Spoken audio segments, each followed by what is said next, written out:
Thank you very much, Mr. Chairman. Many of the omnipresent defenders of the non-existent problems of the people talk about all the junk fees you've eliminated. So would you tell us what a junk fee is? Well, junk fees are ones that are typically not subject to the competitive process. You have to click through the screen, you find them at the end. Sometimes they're for a service that doesn't even really exist. Sometimes they're just completely hidden and random. So there's lots of different ones.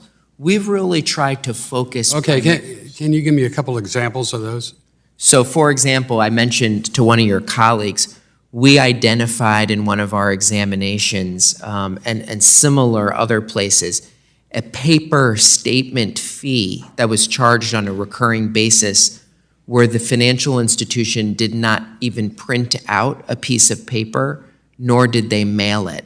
So there's a bunch of things that we see. That just sounds like a fraud. Is there a statutory definition? Have you put in the statute somewhere a definition of a junk fee so we know exactly what we're talking about? No, but we've tried to really articulate through the various laws that we enforce where certain fees may not be permitted under existing law. So for example— Don't you think you should articulate those more clearly, or put them in writing so everyone knows what we are trying to. We're trying to take the feedback of where we should be issuing guidance on this. Overall, I would say the market has really moved in many ways and are being more clear about how fees are being assessed. That's very, very good progress.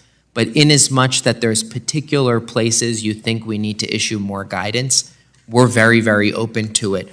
We have published some information where we give examples of what we have uncovered in enforcement and exams that in some ways have been pretty egregious violations. How do you assess the impact of your regulations on the cost of access to credit? Big picture, or as it relates to fees, or? Big picture. Big picture. So I think, as I mentioned to your colleague, we try and really look and have fidelity to the competitive market. We really want people to be able to compete and compete for business, and that it's clear what the product they're getting and the price they're getting. So often when we can make the cost— Does that involve assessing the cumulative impact on the entire system of regulations? Yeah, so one of the places of feedback that, you know, in all my meetings with industry and that you all have given, we all need to be thinking about all of the issues together. The CFPB is not the only one. Would you describe your process for considering the cumulative impact of your regulations on the access to credit? So we have a requirement under the statute. I believe it's the Regulatory Flexibility Act. We have to conduct an analysis about the impact of regulations. And of course, we have to look at that in the context of other ones that are current or being implemented. So we, in our proposed rules, we tend to outline that, and we include some data and estimates. We get comment on it and try and be able to refine based on that input. How do you use your cost-benefit analysis? Do you do cost-benefit analysis if any of your regulations have risen to that level? Sorry, I just couldn't hear a little bit. Do we do it? I said, have you done any cost-benefit analyses? Have any of your regulations risen to that level? Risen to that level. So as I mentioned— the standard, the government says you can write a ridiculous rule, but if it doesn't harm people to the tune of over $100 million. Right, so the path we follow is really what's spelled out in the statute. So as I mentioned, in the proposed rule, we have to spell out what the costs, we articulate what the benefits are, and we follow exactly what is in the statute. And we even collect comment on the analysis as well. Thank you, Mr. Chairman. I'll yield back. Greetings, friends. Shocking news has just been released. A growing number of seniors and retirees are now struggling with housing costs. Many are being left with just $1,000 each month to cover their essential expenses. But there are a few states that are urging their residents to claim thousands of dollars in available relief.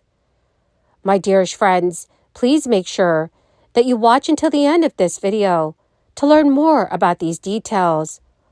Also, do stay tuned because I'll be announcing the winners of today's Walmart gift card giveaway of $75. If you would like to enter these weekly giveaway friends, please click and like several of my videos and then comment below the keyword of each video that you watch. The more videos that you comment on, friends, the greater your chances of winning these giveaways. According to Newsweek, America's retirees and seniors are cornered into making a difficult choice. Either retire amidst financial uncertainty or continue grappling with soaring housing costs against an unexpected spike in mortgage debt. A study released by Harvard University found a 423% increase in median mortgage debt for homeowners aged 65 to 79 years old.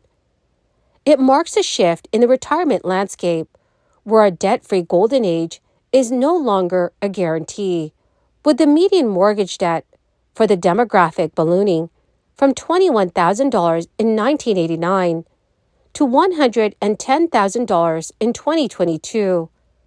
America's retirees face the reality of financing their post-work years or increasingly strained budgets. The increase in debt is compounded by the lack of accessible housing and the soaring cost of long-term care, which now averages over $100 a day. As older homeowners increasingly dip into their equity to make ends meet, the Harvard report said there is a pressing need for U.S. housing policy to adapt swiftly. This is in order to prevent a looming crisis of financial insecurity among aging citizens. As a number of older adults in the United States increases, reaching 58 million in 2022 from 43 million in 2012, the financial vulnerability they face is becoming increasingly evident. The Harvard report found that nearly 11.2 million older adults, especially those over age 80, are grappling with housing cost burdens, with more than 30% of their income going towards their housing expenses. The situation is very tough for households dependent on Social Security, with annual incomes between $15,000 and $30,000, leaving them with just $1,000 per month to cover other essential expenses after their housing costs. Further complicating the financial challenges are these rising utility and insurance costs.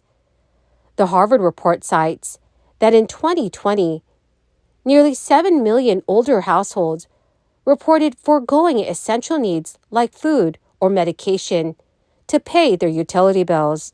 That is a great challenge exacerbated by a shortage of accessible housing options, with less than 4% homes in the United States offering key features for retirees or seniors like single-floor living. Cost burden disparity is even more pronounced among older adults living alone, who are more likely to face financial strain compared to those who are married. Harvard University said, property insurance premiums have escalated due to climate-related hazards. States that have traditionally attracted retirees with their warmer climates are now facing extreme weather conditions. This is leading to property damage and more financial pressure on retirees and seniors, many of whom are already uninsured or underinsured. Harvard University calls on the urgent need for policy interventions and creative solutions, including expanding access to affordable housing and devising innovative financing mechanisms for older adults. The Pennsylvania Department of Revenue is reminding residents that the deadline for its property tax and rent rebate program is approaching and will be on December 31st, 2023. Eligible residents of Pennsylvania age 65 and older, widows and widowers age 50 and older, and individuals with disabilities age 18 and older can apply for the rebates on property taxes and rent paid in 2022. Secretary of Revenue Pat Brown stated, We encourage all Pennsylvanians who are eligible for this program to apply, and to do so by filing online through MyPath. We have already seen more than 80,000 applicants take advantage of this online filing option. According to state officials, this program is a lifeline every year for hundreds of thousands of people and helps many of them to stay in the comfort of their homes. You can also apply by paper. Applications must be postmarked by December 31st, 2023 to be considered.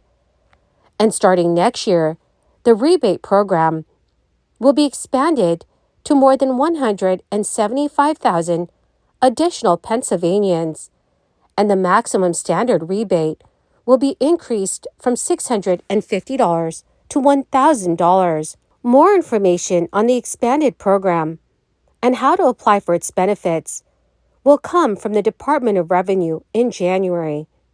Well, my amazing friends, that is the end of my daily stimulus update video. Thank you so much, friends, for being part of this community. Every Friday, I will be announcing several winners for the Walmart gift card giveaway. If you would like to enter these weekly giveaway, friends, all you have to do is click and like several of my videos, and then comment below the keyword of each video that you watch. The winners of today's Walmart gift card giveaway is Cheryl Jones and Vera Smith. Congratulations, my dearest friends! To claim your gift cards, please check your notifications page and send me a message.